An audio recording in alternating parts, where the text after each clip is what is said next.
am a donor to Palestinian Deep Dive.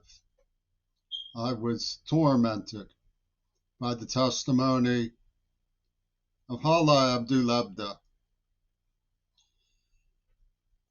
I just saw one of their broadcasts in which a talented intellectual from Palestine has it out about the issue of where do we go from here.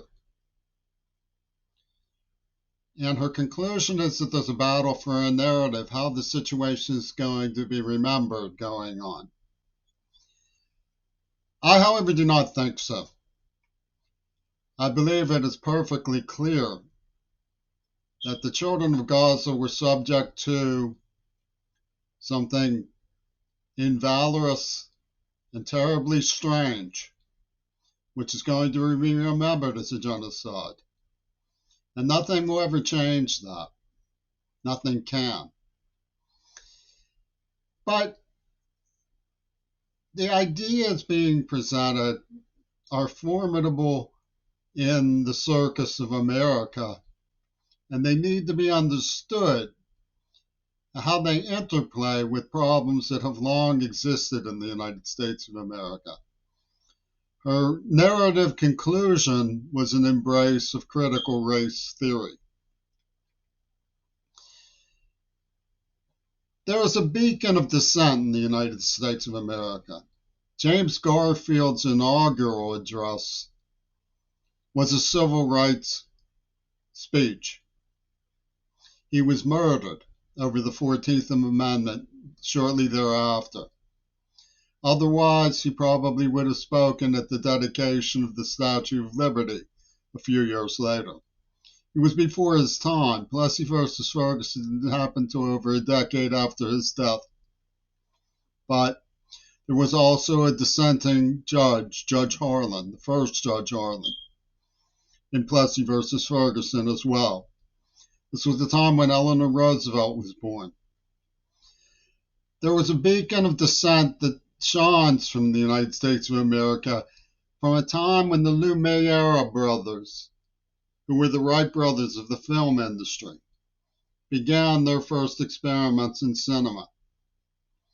There has been a historic rivalry in the United States of America between the civil rights movement, the liberation and equality and meaning and recognition and participation of all members of our society, irrespective of race, ethnicity, political beliefs. We are each equal before the law. This rivalry has been with Hollywood. From the very beginning in Fayoum, when D.W. Griffith was introduced by Luigi Freddi to Mussolini, D'Annunzio's gang in a counterfeiting den have dominated the structures of the great dictators in Hollywood's personality cults. And there's been a great deal of tension. It's important to study the life of Paul Robeson. There's been a good deal of tension that has gripped the United States of America because of the way the personality cults are inveigled by media presentation lobbies dominated by Hollywood and their preference for great dictators. They would love to scrub our heritage of all memory of Elijah Lovejoy, Frederick Douglass, Zora Neale Hurston, Richard Wright, Paul Robeson, Martin Luther King, Professor Griff. They would love to scrub our memories of all of it. This dissenting beacon is rooted in the historic culture of the United States of America, and it embraces the Palestinian people gratefully for their contribution to our struggle and understanding how to learn to live together, how to learn to appreciate one another. And nothing could be more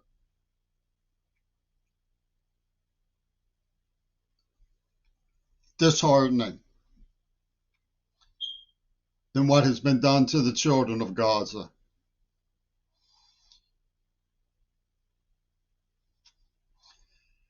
We talk about a unipolar era.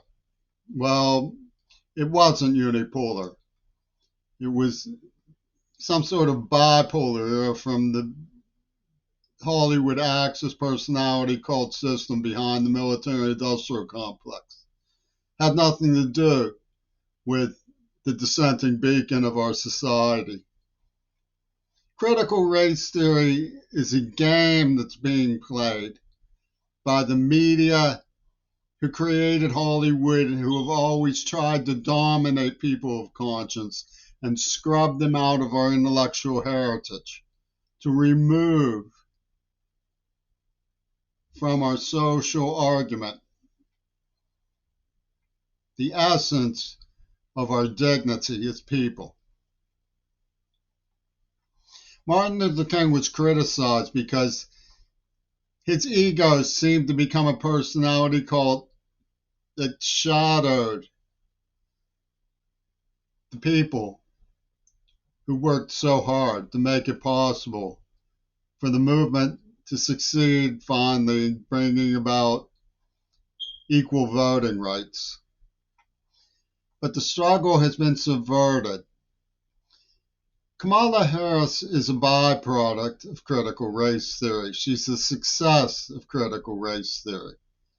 People need to be able to see from the grassroots to on high that the march of progress is the indissoluble chain of being. We need to be resolute about how we mean to live and contribute to our society.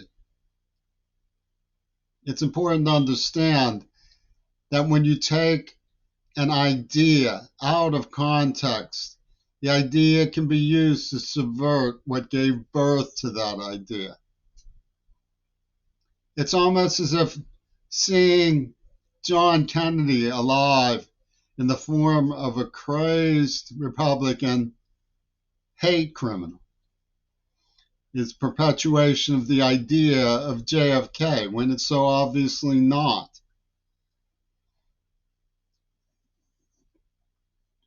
It's important to understand the rivalry that's going on between media and humanity when it comes to our sensibilities and our understanding of each other.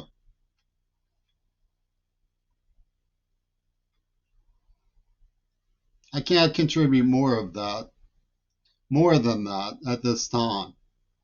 But I do believe very strongly that a vision in favor of Palestine reaches out to the world, if necessary, through Congress, around Congress,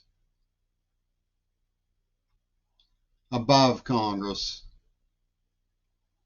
based on common sense. It embraces the dissenting beacon of the Harlem Renaissance, truly embraces Palestine, truly reaches out gratefully for the participation of Palestine.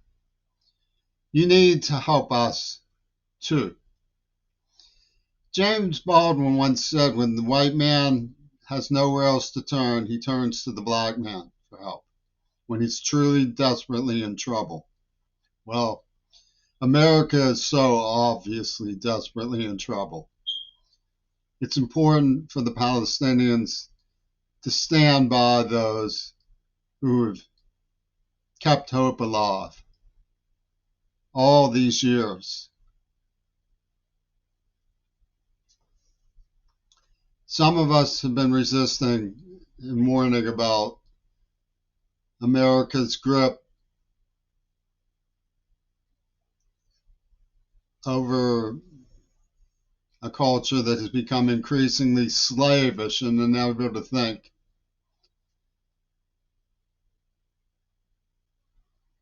for decades now. I, for one, stared into space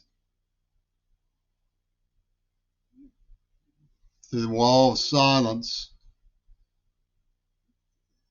that engulfed our foreign policy reporters during the war in Iraq and Syria and Afghanistan. I couldn't believe it was real. As bad as Vietnam was, we always saw what was happening so we could draw conclusions for ourselves. The new normal was a nightmare of trying to guess, trying to understand what had happened from obscure, unreliable testimonies. And then TikTok came and rubbed the whole thing in our faces. So I guess what I'm saying is a word of caution. Be careful, because TikTok embraces critical race theory at times. And whoever was behind the blackout, the war in Syria, Iraq, and Afghanistan, opened the floodgates with TikTok.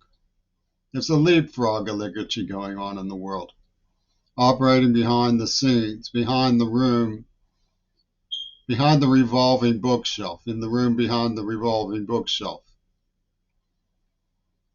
These are partners from the early days of Hollywood. Clint Eastwood's America is filed side by side with Sergei Eisenstein's Immoral Memories at the UW-Tacoma Library. And from there you see that Disney was a friend of Sergei Eisenstein. This confederacy of the oligarchs are engaging in performativity for us. They want a super show. We need to come of age. We need to embrace the beacon of dissent, which is our intellectual heritage, and ask our friends and familiars to show forbearance for our inability to overcome. It's not for lack of trying, not universally, not across the board, not for all of us.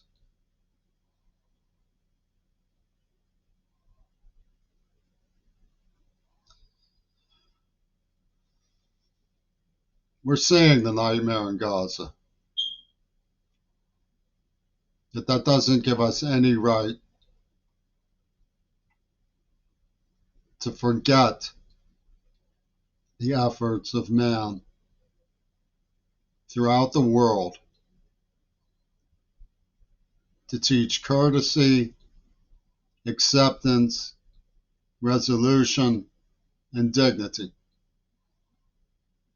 to peace-loving people across all borders. Palestine is an American cause. Make no mistake. There are those of us who love you, and we stand with Gaza.